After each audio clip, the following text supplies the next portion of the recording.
And we are back for the last time for our final match in the first ever Versus 2 PCG Invitational Tournament. For those of you just joining us, go back and watch the previous rounds, guys. Like, come on. So this is the final table of our top 8 Invitational Tournament. The purpose of this event was to try to really bring the best players playing the best decks to a versus event for all of us to enjoy. Our players that made it to the final table, we have Burt Richardson on Invisible Woman, and we have Mitchel Freiderick on Mayor Wilkins. Both of these players had to fight their way through Outriders in the semifinals, as well as play some pretty intense matchups in the first round. So this has been 3 brutal rounds to get to the final table, and here we are, finally, to decide who gets the championship ring. Burt won the dice roll, so he has opted to go second, I believe.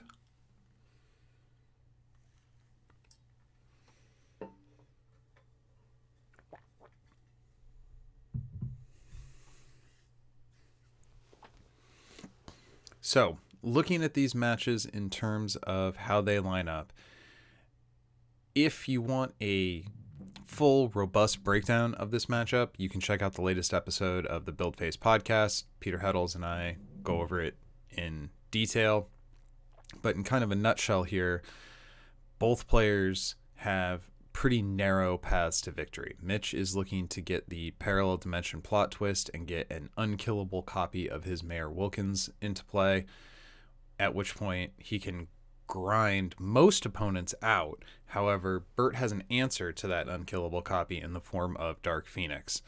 So Burt, on the other hand, also has kind of a narrow path to victory where he needs to draw his yellows in order for Invisible Woman to make characters disappear at the end of his turn and allow him to collect experience and set up his combo. So we have both players on turn 1 playing a resource and passing.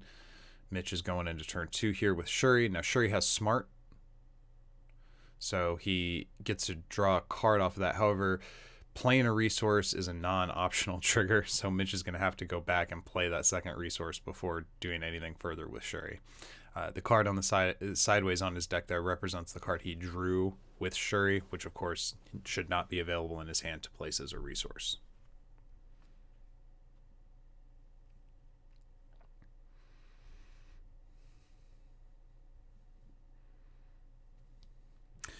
So the Mayor's collecting some XP here. I think if you're in Mitch's shoes, generally you want to see some gunmen. Start drawing some cards already. And Burt is probably fine with this slow starting pace. A cane comes down, and the Explore keyword lets Burt reveal cards from the top of his deck until he hits a basic location. In this particular deck list, all the cards he's going to hit are basic yellows. So I believe that's a Hellmouth for Mitch going into his turn 3. So, all right. Getting that Albert Tanner down is pretty important for Mitch because in order to play the Parallel Dimension plot twist, he needs to have a Monster of the Week. Okay, so we got a Langley power-up. This is going to cause Mitch to draw a card. It's going to force Burt to discard a card at random, which could be impactful depending upon what it hits. We saw in Game 3 of the semifinals with Mitch where it was the random discard off of Langley that ultimately sealed that series up for him.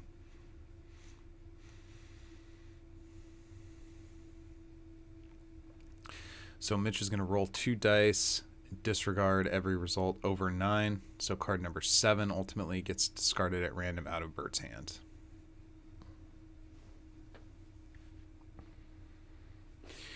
It's important to note that as we have more effects that add cards from outside the game into a player's hand, and often people sleeve their side decks differently, using dice rolls to determine random rerolls becomes more and more important. Mitch, interesting sequence there. So for Mitch to use the 2 power-ups on Freiderick and then the I Need Your Help. I think that what that tells us is he top decked that I Need Your Help, because Mitch is a shrewd enough player that if that was in his hand, he would have played it first, set up the card draw that he was going to get off Freiderick, and then use the power-ups. So I think that clearly indicates to us that that I Need Your Help was a top deck.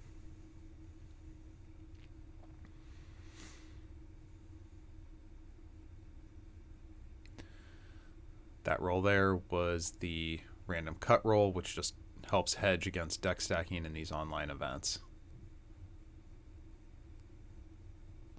So Freiderick should have 2+1 counters. I don't see a -1 on Invisible Woman. Does buyers only target supporting characters?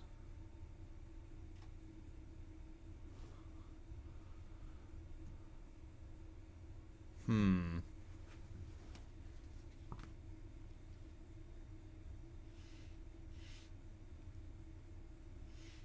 going to have to look that one up just to make sure before I say it's... Yeah, enemy characters. So Invisible Woman should have had a -1 counter on her there, but accepted game state by both players. We got to move on. So Wyatt Wingfoot brings a crazy game mechanic into Versus, which is that he gets to draw his own cards and have his own resource row, which effectively doubles the number of cards that Burt gets to look at each turn. That's bad news for Mitch. If he can, he definitely wants to try to clear that Wyatt off of there.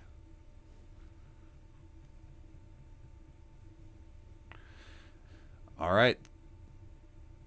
So Parallel Dimension creates a 0/1 copy of Mayor Wilkins who cannot be wounded, and that power cannot be turned off. So this puts Mitch in a position where, as long as Dark Phoenix doesn't come down, he can never lose the game.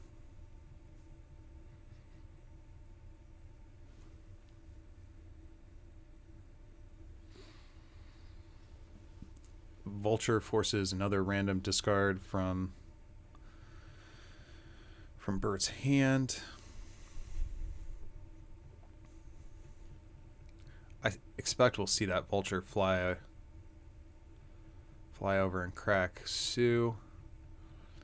And with 6 defense on Wyatt, I don't think any of Mitch's other cards are going to be able to get there.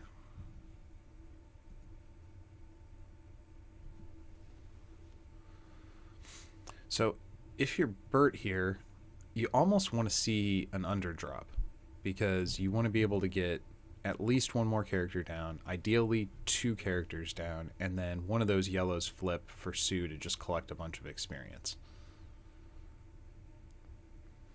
I mean, maybe the ideal play would be 2 recruits from Invisible Woman's hand and then a 1-drop recruit from Wyatt's hand, so Burt can just slurp up almost enough experience to level all in one turn.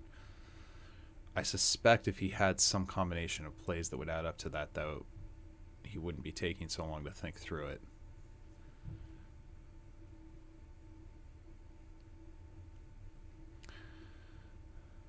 So there's a green and a wild face up in Mitch's row. Burt was just checking that before he committed to a play. All right, so we have 3 XP, I believe, from Invisible Woman there. Yes. She does indeed gain XP off of herself hiding.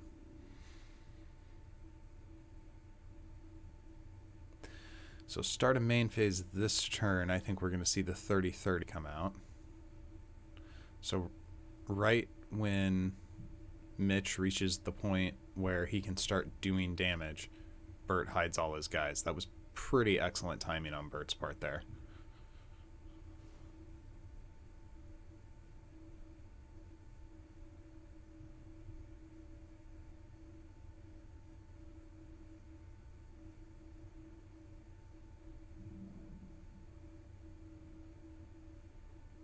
So I think Mitch is thinking through his formation step here. Really, the only concern has to be, how do you best protect your board? So yeah, ultimately he just decides to level up.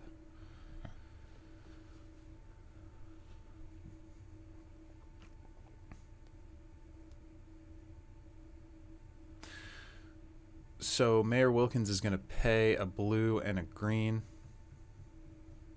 and KO Wyatt Wingfoot, which also wipes out all the cards that that Burt had drawn.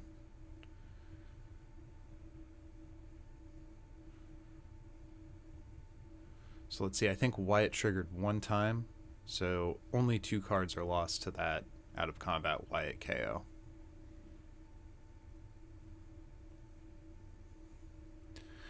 So similar to last turn, I think what Burt wants here is to be able to recruit something and then hide all of those somethings.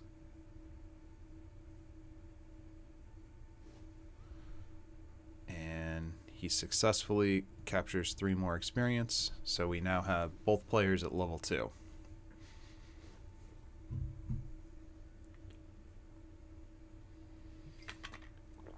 Wow, moving through these turns quite fast.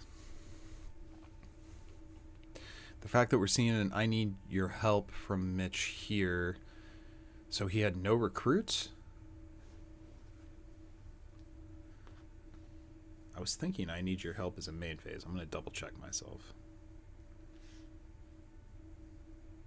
That is a main phase power. So Mitch goes into turn 6 with no recruits. I mean, what do you recruit here at this point? You are spoiled for board advantage.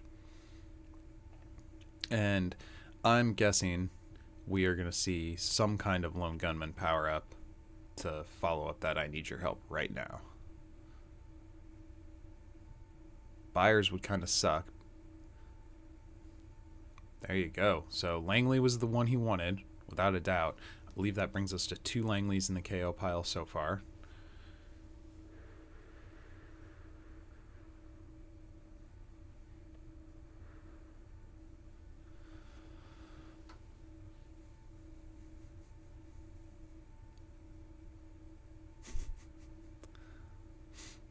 So Mitch twice rolls a number higher than 7, which results in no discard.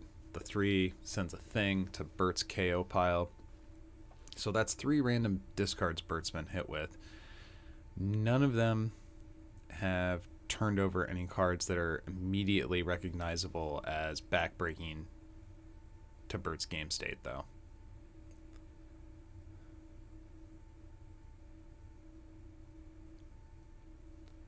So we're seeing 2. Oh, okay. So that Iron Man definitely bails Burt out of what was looking like maybe a dangerous situation. He certainly wants to be able to pay yellow every turn to Invisible Woman's mass invisibility power.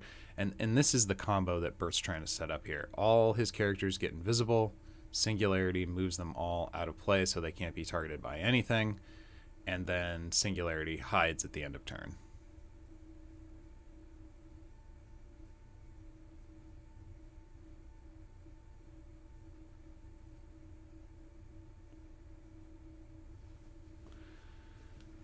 So Wakanda Forever is going to trigger off Shuri. That requires Mitch to reveal the top 5 cards of his deck. And he gets to pick a Wakanda Forever card. He didn't hit anything. I believe the only successful hits Mitch has in his deck are the 4 copies of Shuri. I don't think there's any other Wakanda Forever characters in the deck. I suppose I could look up the list and confirm that, but...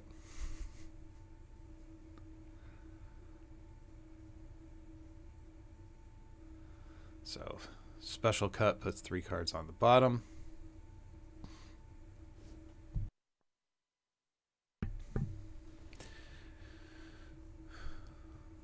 So, if Mitch has another green in hand and he can pay a green and blue here to KO Singularity, that's going to vomit out all of Burt's characters. Looks like he doesn't have it.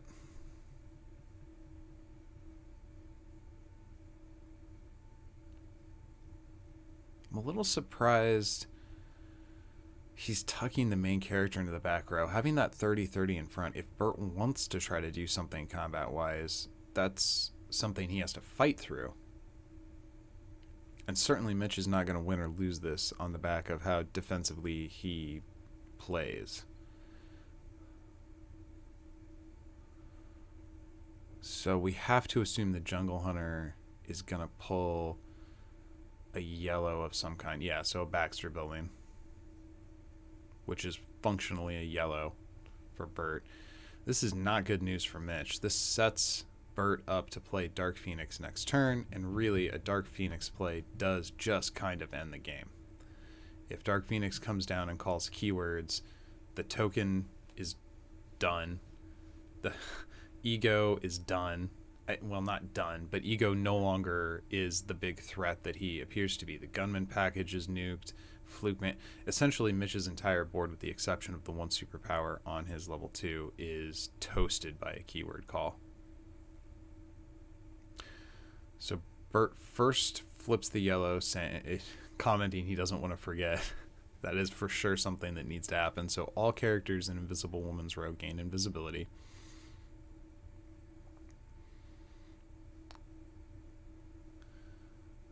Iron Man puts a wound. Everybody else goes into the pocket with the exception of Singularity. Oh. No, it looks like Burt left his main character out of the pocket as well. I'm not sure what the thinking was there.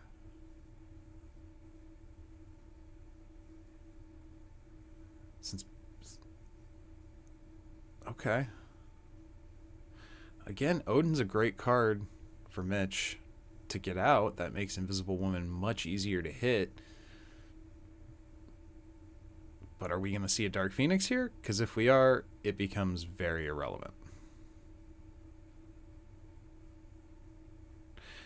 Now, the negative aspect of Dark Phoenix is if Burt plays Dark Phoenix, Iron Man is going to prevent him from continuing to recycle locations.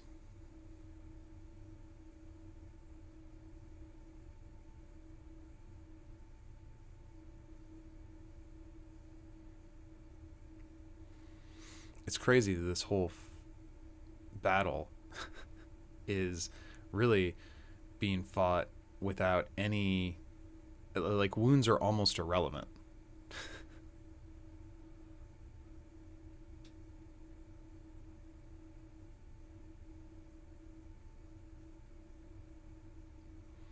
I guess I should have explicitly said the Jungle Hunter trigger. Oh, he called plot twists, not keywords. Interesting. So Jungle Hunter keyword triggered coming back into play from Singularity, and that's why Burt was searching for a location at the start of his turn. So he flipped his row there to show that there aren't any plot twists in his row, because when plot twists are called by Dark Phoenix,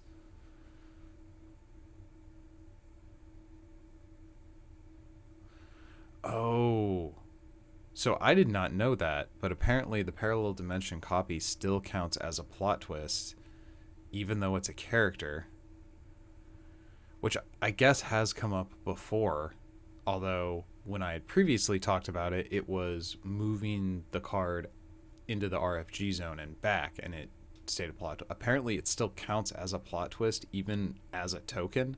So Dark Phoenix is able to kill the token without having to do the self-harm of calling keywords by calling plot twists. Yeah, that's a better line. I did not know that that's how that worked.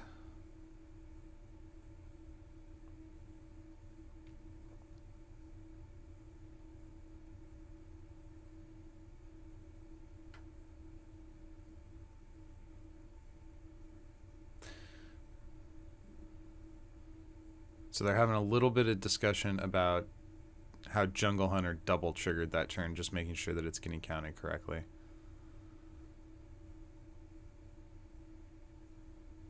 Wow, I just don't know how Mitch is going to win this game. I don't think there's any way out. It is going to take Burt a little bit of work to deal with the 30-30.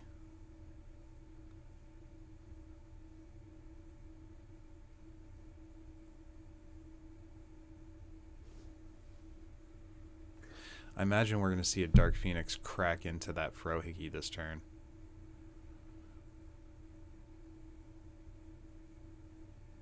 So Burt Cosmo'd Ego, which to me, I think he's going to want to get rid of Ego and Frohickey this turn if he can, but Odin's going to make that a little hard because Invisible Woman's not doing any work.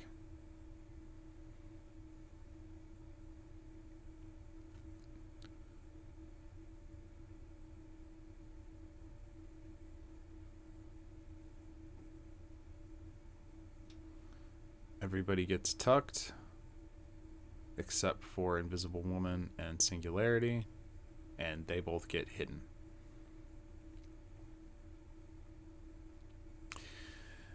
Seeing that Avengers Mansion or Avengers Tower in Mitch's row is not what he wanted. I think if he had the green, he would have played it, and he would use the blue and the green right now. Oh no.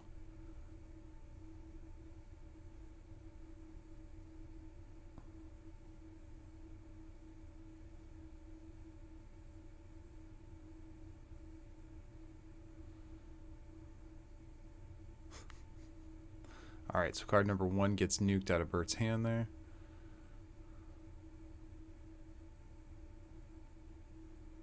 Oh, he does have it. Oh, wow.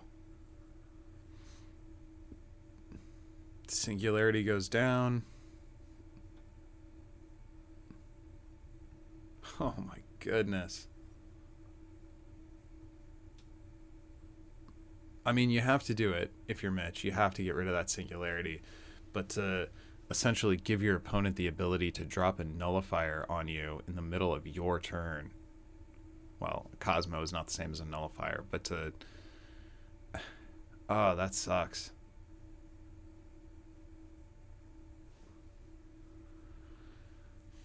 Odin's only an 11/11, so that's not getting through Dark Phoenix. Ego would have been the tool to get through Dark Phoenix. It's not going to work.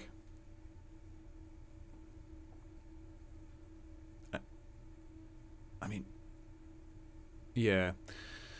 So Fluke Man's going to put an infection on Dark Phoenix. This does cause him to take a wound back, but I mean, what else do? You got to just start chipping away at that Dark Phoenix somehow.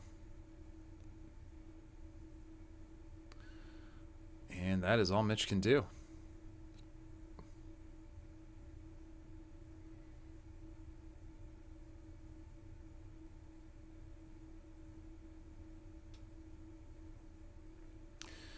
So if you're Burt, I mean, really, probably he just wants to play another Singularity and keep the combo going.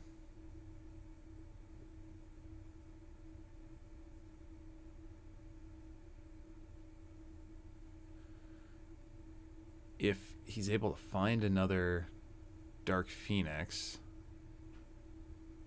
Wow.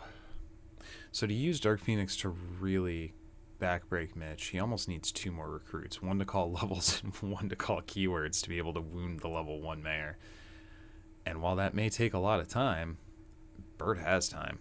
I don't think Mitch is getting through this board anytime soon. His removal power on his level 2 mayor is just a little too expensive.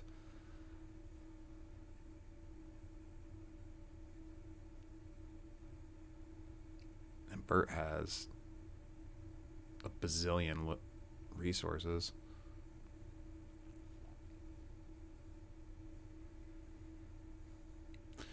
So with 6 +1s coming down on Silver Surfer and then 2 more off the cane, so he's got 8 total. It puts him at 16. He's not big enough to deal with Mayor yet, but it's close.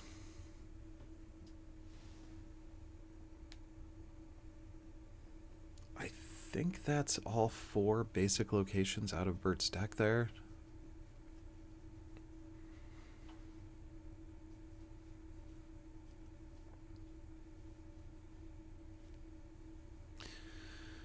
Man, so if you're in Mitch's shoes, what are you hoping for to try to dig out of this? More copies of Ego, I guess. I mean, Ego has got to be the key. It's really the only...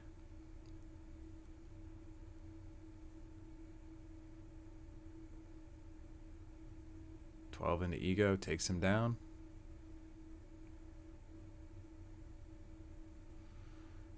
Iron Man makes a range attack and eliminates Tanner. Oh man, Mitch is just getting pieced up here.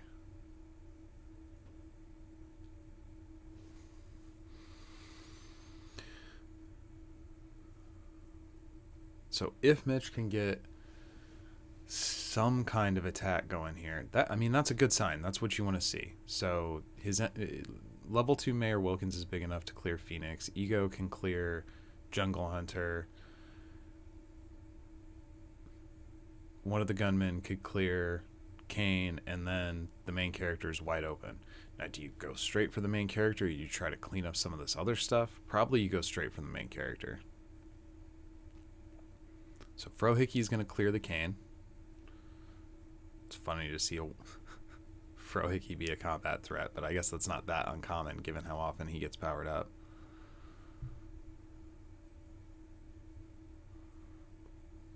Odin is going to crack Jungle Hunter with 11-11. That's more than enough to hit the 6-6. And Wilkins 30-30 into Phoenix will also be more than enough.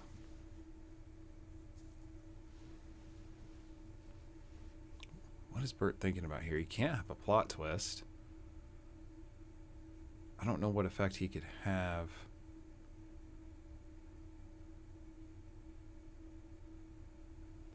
Yeah, there. Oh, I guess Invisible Woman could play a blue or a green to make characters in combat unable to strike.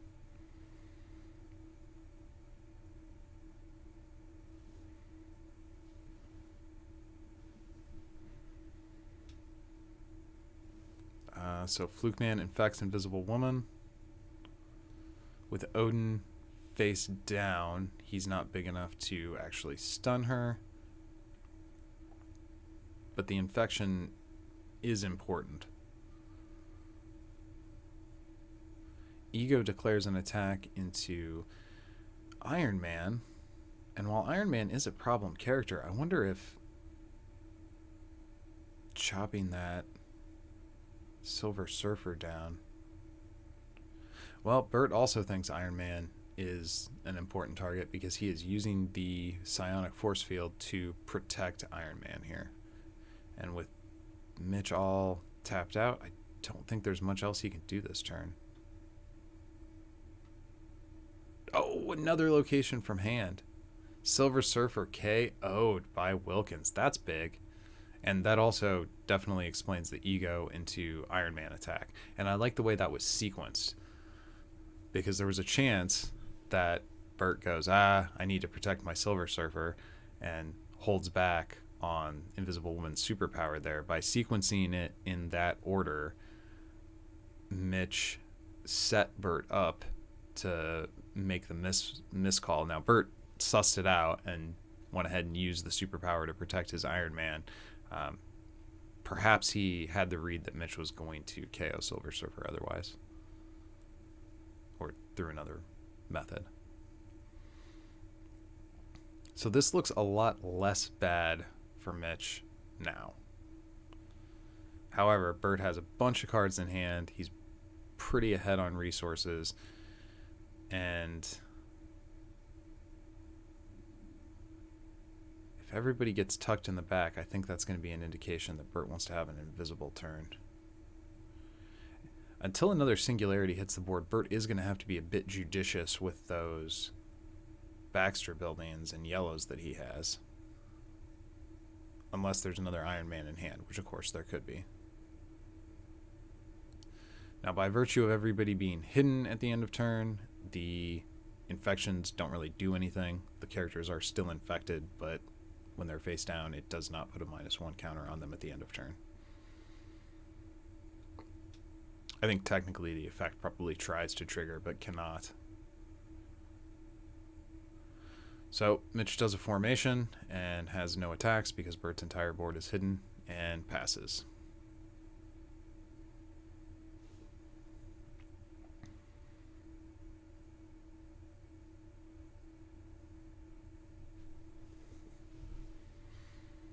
Does Burt have any serious play? I mean, I assume we're going to see Dark Phoenix try to chip something off.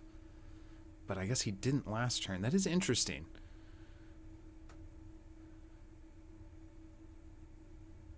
Well, I guess you can't hide a character that's exhausted.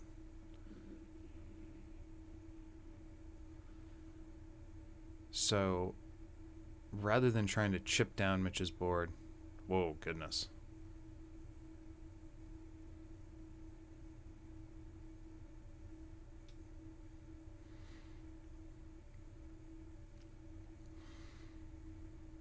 The boomerang, I don't remember which boomerang it is, but the one that lets you nullify keywords off of two different characters could be pretty big here.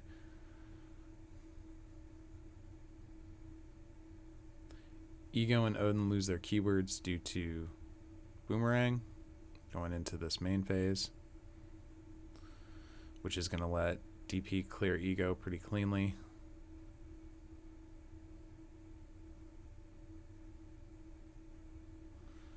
Thing is going to take an infection off of his attack into Fluke Man.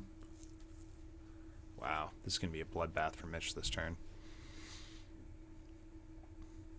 Just attack after attack with nothing Mitch can do in response.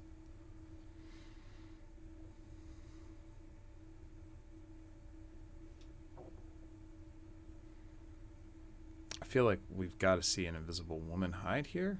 No?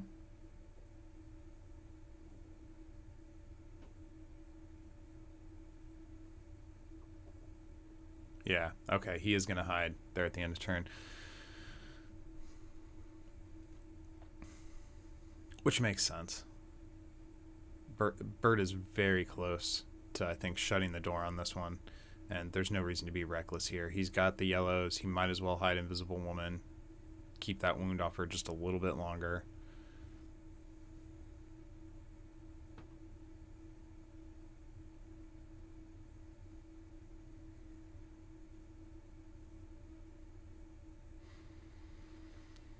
Well, Dark Phoenix dies, but I don't know how great of a feeling that is if you're on Mitch's side of the board. He just really got mollywopped on a turn.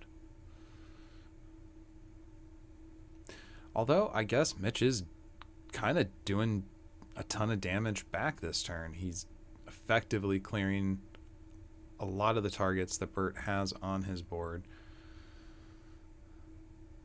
Thing is now double infected, which is going to bring him down to an 8-4 at the end of Mitch's turn.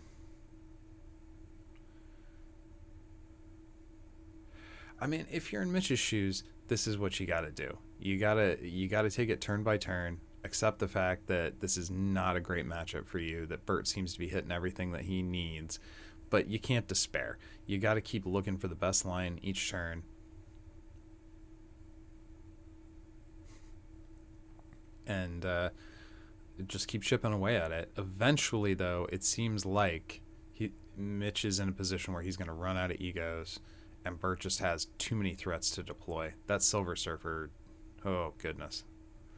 As long as there's an ego on the board, Silver Surfer isn't as scary as he could be. But is he 33 into Mare? All right. And thus concludes game 1.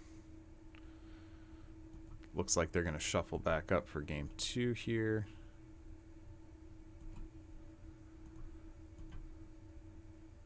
Going to get that queued up.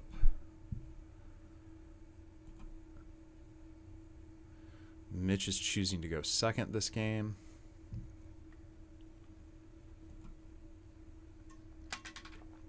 And here we go. In what could be the final game of the first ever versus 2PCG Invitational.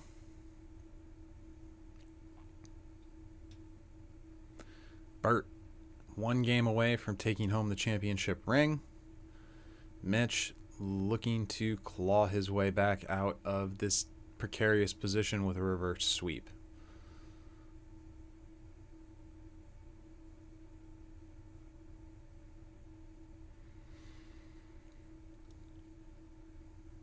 So again, for people who aren't familiar with the conventions of online play, after the deck is cut, so you shuffle, you cut, which represents your opponent cutting the deck, and then you roll a d6, and whatever the result is, put that number of cards on the bottom of the deck to prevent any kind of deck stacking and also inoculate players against accusations of deck stacking.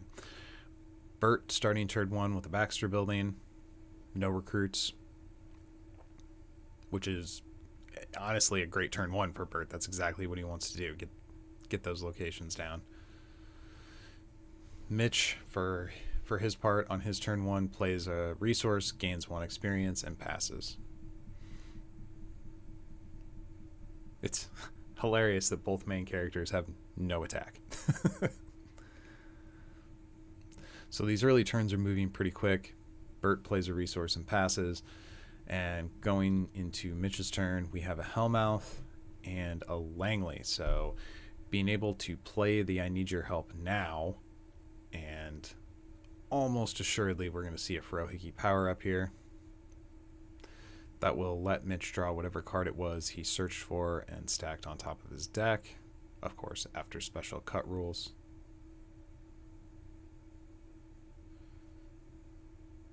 Yes, special cut rules are annoying. I agree. But doing our best to ensure integrity. Sometimes we have to do things that are a little bit annoying when we don't get a play in person. So Mitch draws the card that he stacked to the top of his deck. His Langley gets a little bit bigger, and he forces a random discard out of Burt's hand, which is going to be Boomerang. That's a good card, although I suspect Mitch would have rather seen something like a Singularity or a Dark Phoenix hit the KO pile. Boomerang is a problem, but it is not a... Oof, Silver Surfer. Okay, so that is a part of Burt's game-winning threat package. Oh my goodness. So 3 random discards, 3 cards drawn. One of those 3 Mitch actually searched for. Dude, that's crazy. Burt comes into the turn with 7 cards in hand. He doesn't get to play any of them, and he's going to exit Mitch's turn with only 4 cards remaining. This is the kind of start Mitch wants. Is it going to be enough?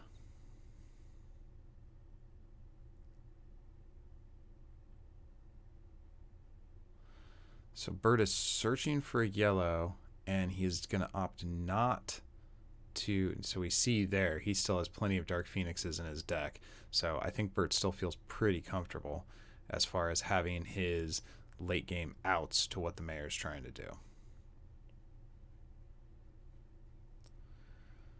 Oh, man. So we have to assume that the card Mitch searched for with that I need your help was a parallel dimension. He's just collected another experience after playing the activator. It seems weird that that wouldn't have already come down. Maybe he searched for something else, thinking that the attacking Burt's hand was more important. So he searched for another Freiderick to force another random discard. I'm not sure there.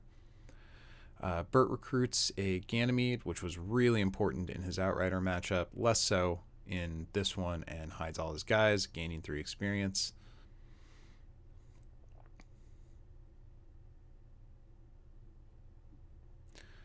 Mitch recruits no characters on his turn and collects his 4th XP.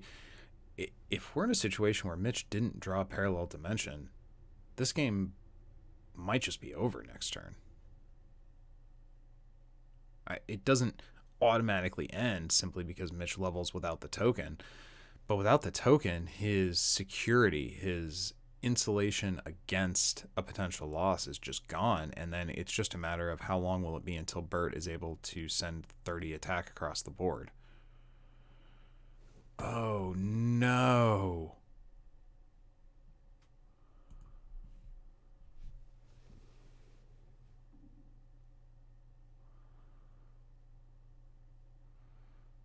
Oh man, Burt's hand is just full of threats. The nullifier has to go because it's the only legal target for Black Widow's infiltration power? Espionage? I don't remember what her power is called, but you pay a red and you get to discard a non-character card from the opponent's hand. Seeing the Silver Surfer and the Dark Phoenix, Mitch has just got to feel pressure bordering on desperation to find some more gunmen and try to chip that hand apart. And even if he gets... Oh, oops, I forgot to level up Invisible One. And even if he gets it, may not be enough.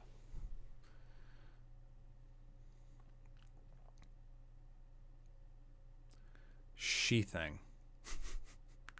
So the big drawback on Sheathing was people going, "Oh my gosh, I play my 5-drop and then my opponent steals it with their 7-drop."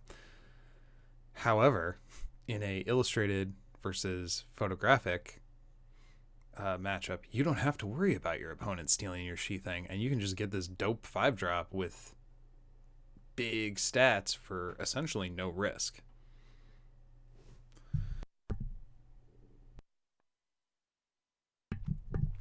Yet another random discard coming from Mitch is going to hit Burt.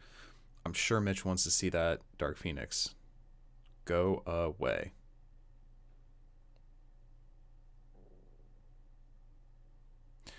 So there is a chance that Mitch's thinking here was playing Parallel Dimension later, which would give him the ability to KO 2 supporting characters a turn by copying the level 2 Mayor Wilkins. But that seems pretty rough. It's so expensive.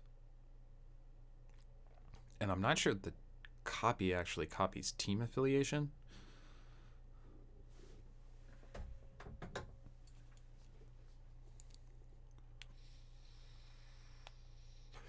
I gotta say, this feeling I'm getting off of this is very reminiscent of my Quarantine Cup top 8 matchup against Mitch, where the decks did not line up in my favor at all, and I was fully confident that it was going to come down to Mitch Dark Phoenixing my superpowers away, and that is what happened. While Burt, I don't think, is going to be Dark Phoenixing superpowers here, I think he does possess the ability to really put the hurt on Mitch with a Dark Phoenix recruit.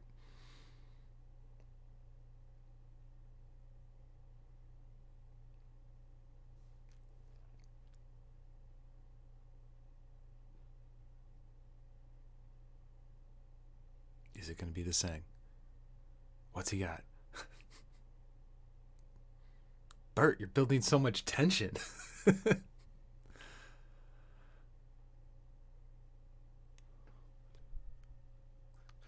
So if my count is right, we're on 7 here. So Burt can't play that. Oh, there it is. Okay. For a second, I was thinking we were going to see Silver Surfer this turn, but no. We get a Jungle Hunter, which lets Burt ramp up to 8, which means he's in position to play the Dark Phoenix we know he has next turn.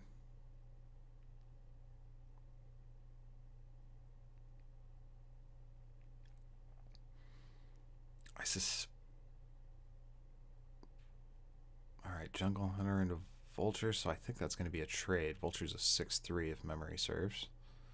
Yep, that trades. With Flight, Ganymede is able to come over the top and crack Black Widow.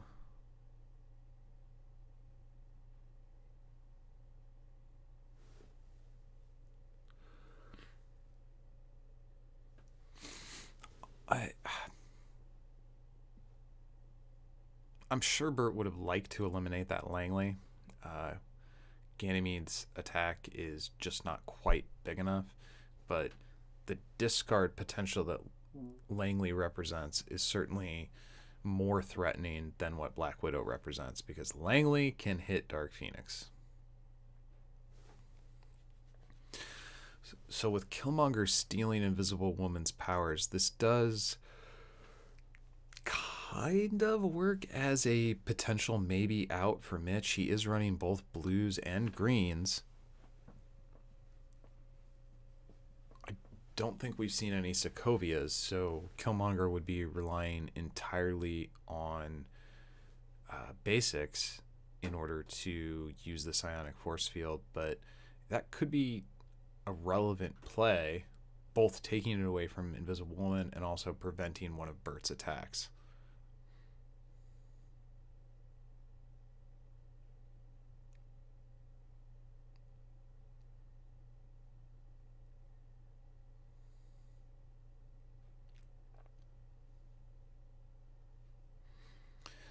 So if you're Mitch, I guess you have to send the 30/30 into Sheathing. Albert Tanner clears Kane.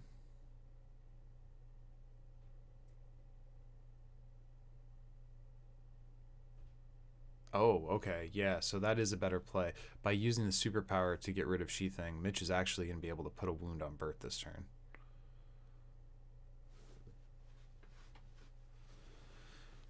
Langley is able to wound Ganymede, and then Wilkins into Invisible Woman. That shaped up to be a pretty good turn for Mitch there. Unfortunately, we know Burt's holding Dark Phoenix, and he is on 9 resources this turn, or will be once he places one. Now, does Burt call plot twists again here? Potentially he could call superpowers. Right now that doesn't hurt him at all because Invisible Woman has no superpowers, and Ganymede's isn't particularly relevant given the board state. It would prevent Mitch from using Invisible Woman's powers against Burt, and it would prevent the Olivican. I'm not sure how to say what that word is for the level 2 Mayor Wilkins. So superpowers could hurt him. If Burt has drawn another Dark Phoenix and can go levels into keywords, that could be pretty dope. Maybe, no, I don't think he cares about +1 counters or equipment. I mean, maybe he says plot twists anyway. That doesn't seem like it would do enough. Okay.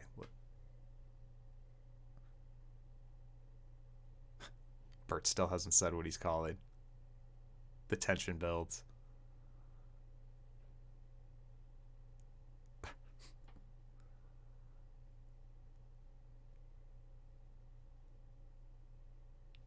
Oh my goodness. To directly quote Burt there, for the first time in history, I call nothing. Holy cow. And now the players are debating whether or not that's a legal play. But it is. Dark Phoenix says you may. What a crazy play. So clearly Burt doesn't want to turn off superpowers because he has designs on getting his superpowers back. Plus his singularity combo lock relies on superpowers pretty heavily. It also relies on keywords pretty heavily, so I don't think he wants to eliminate keywords unless he can do it in conjunction with eliminating levels to really set up a KO. So Burt's just kind of choosing the safe, defensively minded play here to take threats off Mitch's board and just keep dragging it out, knowing that he has inevitability on his side. We do know Burt is also already holding a Silver Surfer. I'm not sure if there's going to be enough characters in Burt's KO pile to make the Silver Surfer come down and immediately be able to hit the mayor, but it can't be super far off. I guess it could be super far off. His KO pile does not actually look that thick, but he's discarded a bunch of cards. Odin is a strong play for Mitch. Unfortunately, the photographic universe does not have a lot of flight. So Odin's going to clear the Jungle Hunter. Sure. He's not going to get hit back.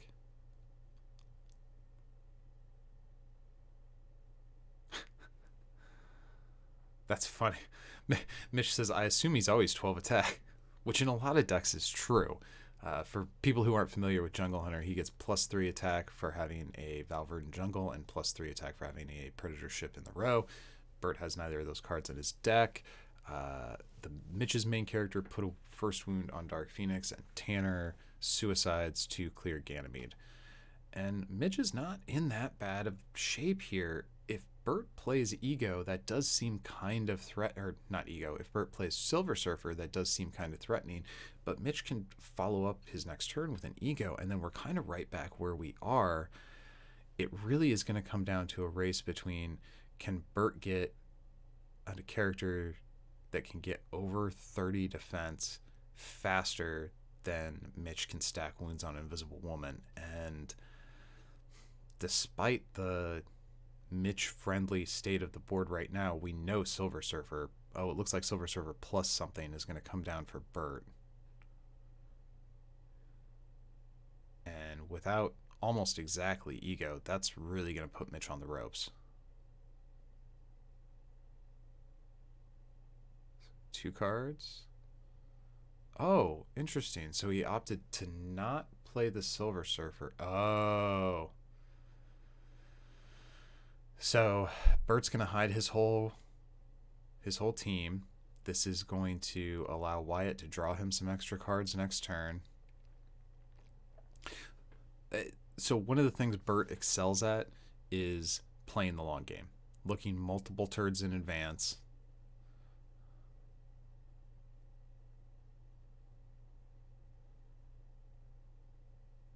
Okay, so we're going to roll here to see the random discard off. All right, Cosmo's gone. So Burt's hand does look pretty thin right now, but with Wyatt Wingfoot in play, it's going to start to look a little bit thicker. Mitch is representing a blue and a green in his row, so he could just straight up KO a character here. He opts not to. Interesting.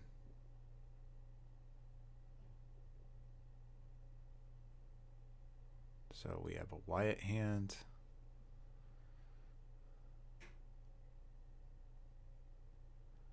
We got to see Silver Surfer here, right?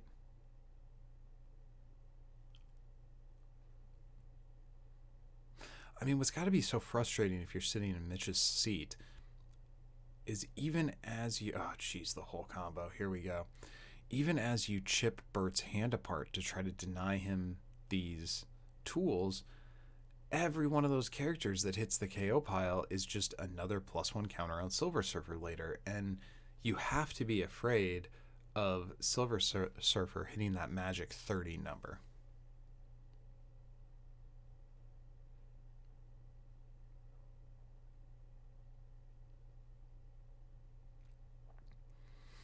I suspect we're going to see an attempt at a board clear here from Burt.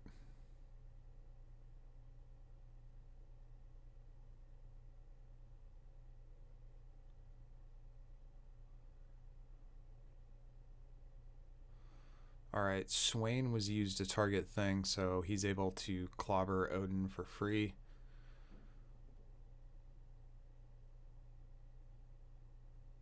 So everybody gets pocketed except for Wyatt and Sue, who are both hidden. Now, the reason Burt doesn't want to pocket Wyatt is because if Wyatt leaves game, all of the cards drawn by him are erased. Burt has 1 card in hand, Wyatt has 1 card in hand. And I think given what we know about Burt's hand, unless I missed a discard, I think the 1 card in Burt's hand is exactly Silver Surfer.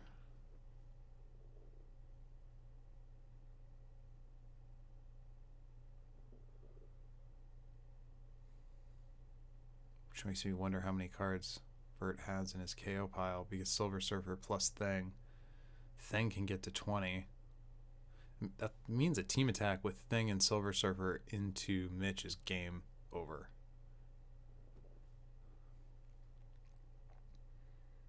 Now he does have to get over the 11 attack Odin first.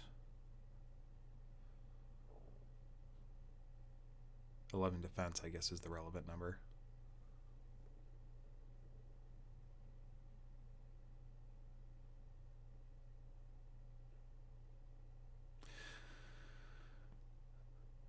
So I feel like Mitch has to be going, I want ego here.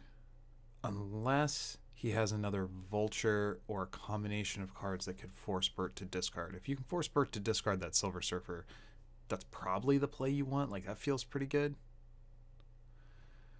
Okay, opting for no recruits. The blue and the green. KO's the Singularity.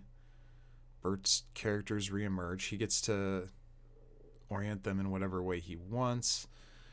Iron Man turns a location face up. Swain targets Thing, which means if Mitch wants to put a wound on Thing this turn, he's going to have to do 16 or more damage. Gosh, what a terrible board state. So, given his formation, Mitch opts to just pass.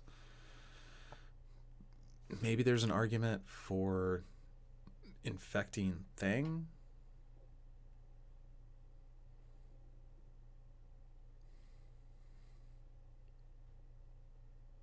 I don't think infecting the Dark Phoenix matters that much. I think what Mitch has to be afraid of here is a Fantastic Four team attack that can hit 30. So accepting a wound on Fluke Man to start Thing shrinking could be helpful, but I would not be able to reject the accusation that that's a pretty anemic play.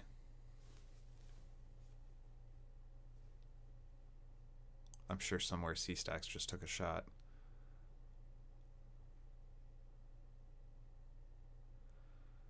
Silver Surfer? Are we going to see a Silver Surfer here? I feel like we're going to see a Silver Surfer here.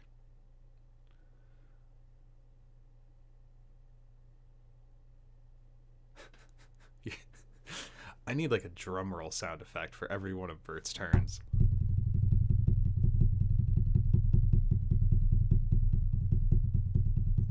Oh, he Terrigenesis with Swain, I guess, last turn. Counting characters in the KO pile. Seems like Silver Surfer. Alright, this drum roll thing is gonna stop being funny before Burt makes a play. I mean, at this point, I'm sure you think through your lines and then you decide which line is best and then you double, triple check it. Like, you've got to be tasting that championship ring at this point, and the last thing you want to do is lose it. So potentially the consideration here that Burt has is I don't have enough characters in my KO pile for Silver Surfer to come down and cleanly hit Mayor as a 30-30. I don't want to run the risk of any kind of shenanigans picking apart a team attack. So I'm just going to hang on to my Silver Surfer until I can play him and he's 30-30 and I can just swing over the top. Because Mitch is not representing any flyers, but if Burt plays out Silver Surfer now and he's only 25 or whatever it is, even if he has characters to recruit that could make Silver Surfer bigger, that gives Mitch the ability to Olaviken the character before he gets to 30-30. So I think this is a smart play on Burt's part. It just took me a minute to figure out what he was thinking. Wow, that's so many characters and none of them have big enough numbers to matter. I get Mitch's impulse to want to keep his main character in the back row and try to be defensive, but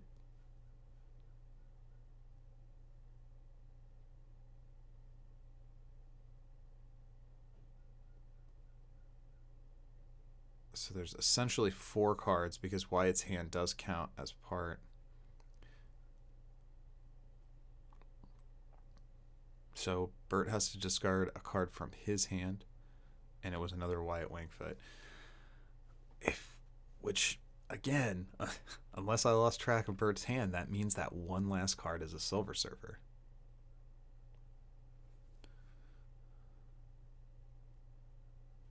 So the -1 counter from Byers actually stuns Invisible Woman due to the Odin effect.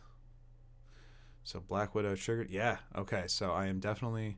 Oh, dude, you never want to see Wyatt draw a Dark Phoenix. That card is never going to get played. There's no way Wyatt is going to hit turn 9.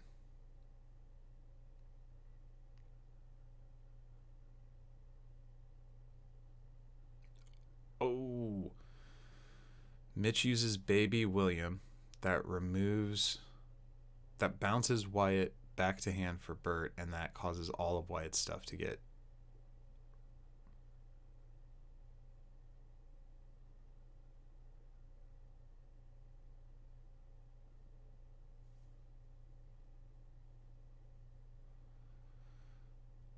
So Mitch is double checking the known information about Burt's hand, which makes sense. I mean, I'm sure Mitch feels the same kind of pressure of, man, I made it all the way to the final table. Again, I really don't want to lose the final table again. So checking through everything that you should know, making sure that your opponent has the right number of cards in hand. I don't think anybody should -1 on thing off the gunman power up. I don't think anybody should ever take offense, particularly at this level, when your opponent says, hey, how many cards did you have in your hand? Hey, wait, how did that effect resolve? Like, we all got to talk it out. We all get confused at times. So it's never an attack on your integrity when somebody wants to double check what's going on. All right, so Mitch puts a wound with Odin and then passes, which causes the infection to spawn a -1 on Dark Phoenix.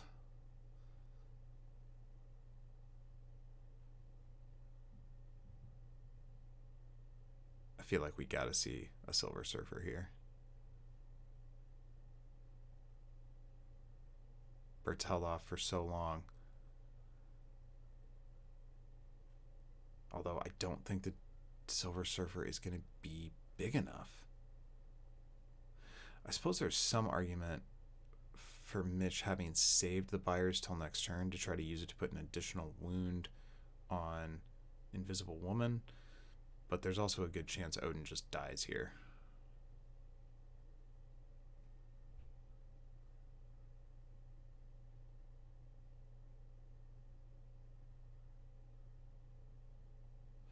This game, too, was a much better showing for the matchup. Mitch has done a really good job of disrupting Burt's combo. While things haven't gone optimally for the mayor at all, it did not feel like the same kind of back-breaking, heavily defensive struggle bus that Game 1 was.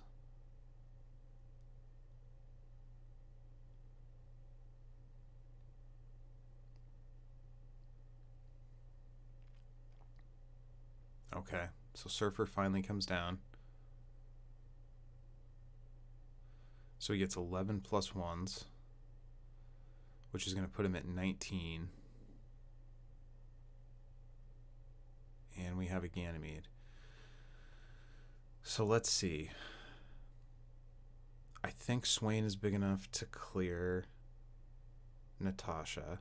So that clears Black Widow. Dark Phoenix is big enough to clear Fluke Man. Ganymede plus Sheathing is big enough to clear Odin. And that puts 19 plus 10 for 29. And Burt does have the green for Thing. I think we could be seeing the end here.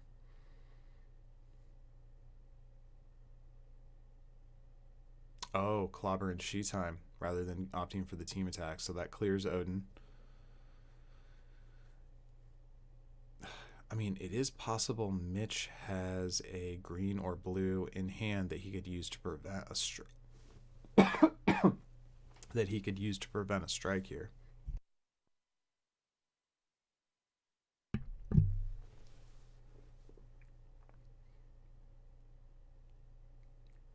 I wonder if we'll see Burt try to clear the Killmonger.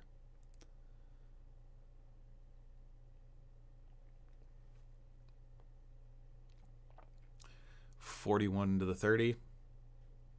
Game over. All right, we have a champion.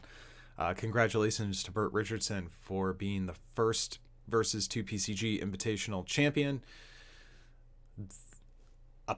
Appreciation to Mitch for taking time to play all 3 rounds of this event. And of course,